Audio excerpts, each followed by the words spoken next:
And now the news. And this week, Toyota's CEO is sad. Toyota also invents stalling. And a new GTI EV. Akio Toyoda is feeling quite sad at the moment, and that's because he feels like he's the only one who's still in love with petrol.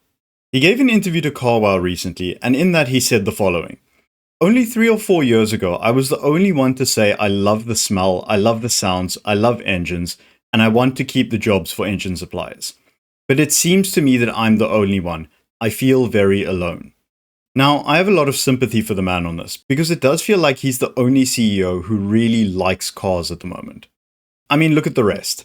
This guy's too busy making money off his company that he doesn't deserve, and hitting new recall records along the way. This one is more focused on space and fighting on Twitter. This guy just seems to care about firing as many people as he can, and these two are obsessed with not letting people work on their cars. It feels like every decision made in the auto world these days is for the balance sheet and not for the love of cars.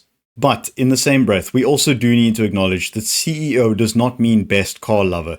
It means person who's there to help make money for the shareholders.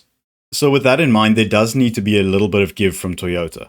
I'm not saying that they need to drop internal combustion and everything that makes a car good, but the world is changing whether we like it or not. And while there are definitely a lot of people who agree with him, there will also be a lot of people in the world who disagree with him. And those people are in important enough positions to be able to do something about this. This does make me wonder though, with the rise of EVs, are we seeing the death of the fun car and the death of curiosity? Because an EV is fairly simple by comparison. There are a lot less moving parts, and yes, I know that there are good parts to that too. But there's a lot less room to try something different, to be exciting, to make a car stand out. I just feel like the equivalent of what we used to call performance cars are just going to be EVs with stronger motors and a big neon sign on them that says "Fun Car." I do hope that somehow we're heading towards a future where EVs and internal combustion can live in harmony together, as opposed to this us versus them mentality that seems to be pervading everything right now. See, now this is why I said I only feel sympathy for Toyota on that point. Because having a love for petrol doesn't mean you then need to fake it if the petrol is taken away from you. The reason I say this is because Toyota has filed a patent that allows an EV equipped with a fake manual gearbox to fake a stall. It also creates the harsh, jerky reaction of releasing a clutch too quickly, as if the car is going to stall as well. Obviously, it's not really stalling the vehicle, and there are certain safety parameters that will be built into it. But again, we're faking clutch control now. Has it really come to this? Are we actually this desperate to cling on? I don't understand why we can't treat internal combustion and EV as pretty separate things. Because let's be honest here, they are pretty separate things.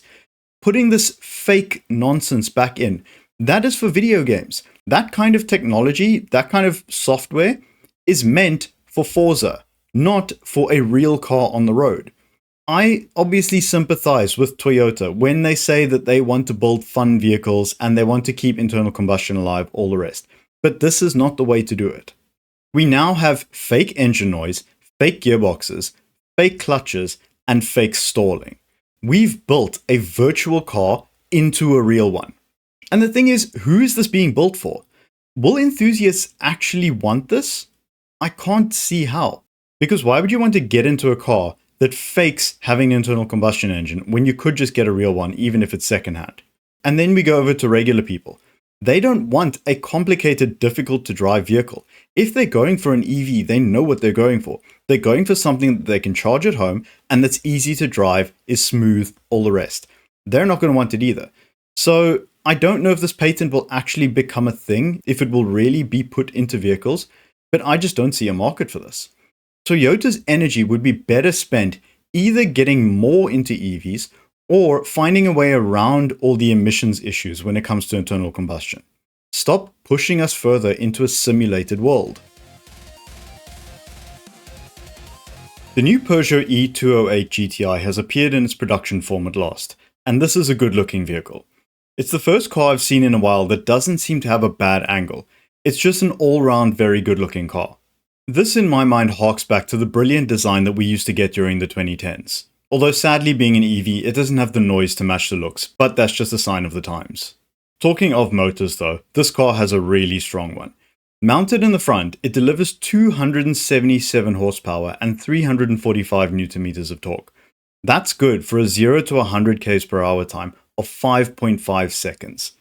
Now, I'm going to say something that's a little bit controversial. That's too fast. This is a baby hot hatch, like a Polo, but this figure belongs to a hot hatch much faster and a little bit bigger than it. To me, there's a sweet spot based on the car size. If you're looking at super minis like the 208, I feel like 6 seconds is the fastest you should go. But then for balance, it's not like you can modify the car to go any faster like you could with an internal combustion engine, so I guess it just has to be quicker straight from the factory. It does bring me on to another subject about how agency is being taken away in the world of EVs. We as petrol heads don't get the kind of control to play with our cars and to make them exciting and to make them our own anymore, beyond just visuals. It's pretty sad. Back to the car though. It'll have a limited slip diff and a reduction gearbox. I'm oversimplifying this a bit, but it's basically a device that translates the electric motor's power into torque for the wheels. In spite of the really quick acceleration, the car does top out at 180 km per hour, but again, being an EV, that's sort of expected, and it's not like you can legally do that speed anyway. The car's range is quoted at 350 kilometers, although that is with the more sporty tires. If you choose a different option from the factory, you can get a tiny bit more range. However, I guess it depends on your use case. The interior is quite refreshing too. I'm not overly mad about this sort of pod system design that it's going on the dashboard, but the interior does look busy, and that's a good thing. It's got physical buttons and it actually looks like a car inside, rather than a tablet stuck to a minimalist interior designer's lounge. Deliveries will start in October and the price starts from £35,000. You know, in spite of my general dislike for performance EVs, and even more than that my dislike for Stellantis, I really do want this car to do well. Ignoring the fact that it has no internal combustion engine, it does look like it has character, and that's something lacking in a lot of EVs. Countries like to do different things celebrating their national day. In South Africa, we have a braai. In Costa Rica, they make lanterns. In Sweden, though, they do things a little bit different. They set speed records. At least, that's what Koenigsegg does. They have hit what they call the fastest ever quarter-mile time for a non-EV production car. This car being the Jesko Absolute. Very specific, but technically correct. And to make sure that those figures were actually correct, they have been independently verified by Race Logic. The car did an 8.54 second quarter-mile time, and it crossed the line at 305 kilometers an hour, supposedly the highest ever speed across the quarter-mile. Not stopping there though, it then went on to the half-mile, doing that in 12.76 seconds at a speed of 373 km an hour. Even more impressive is, according to them, the track wasn't even prepped for this and the car was using production tires. Now, at this point you'll be asking, the car is not new, it's been around for a few years, so why is it suddenly faster? Well, it turns out Koenigsegg have been fiddling with the software, and through that they've been able to make the car faster. Don't worry though, if you think your Absolute is going to be slower than theirs, it's not going to happen because you will also be getting that software via an over-the-air update. I just want to go back to that half-mile time quickly, because we don't often get a lot of half-mile times for cars, and I just wanted to put it into perspective. Now, this is the CarWow quarter-mile times page. When they do their drag races, they take those times and they list them on this page so that you can go back and refer to it whenever you want. So I thought I would look at cars that do the quarter-mile time in 12.8 seconds, or in other words, just slower than the half-mile for the Koenigsegg. And you look at this list: 993 911 Turbo, BMW M2, a Golf 8R, and an Audi S5.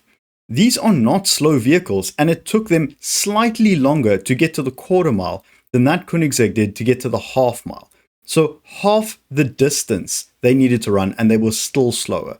Honestly, it's mind-blowing. It is an absolutely mind-blowing time. And that is the end of the news.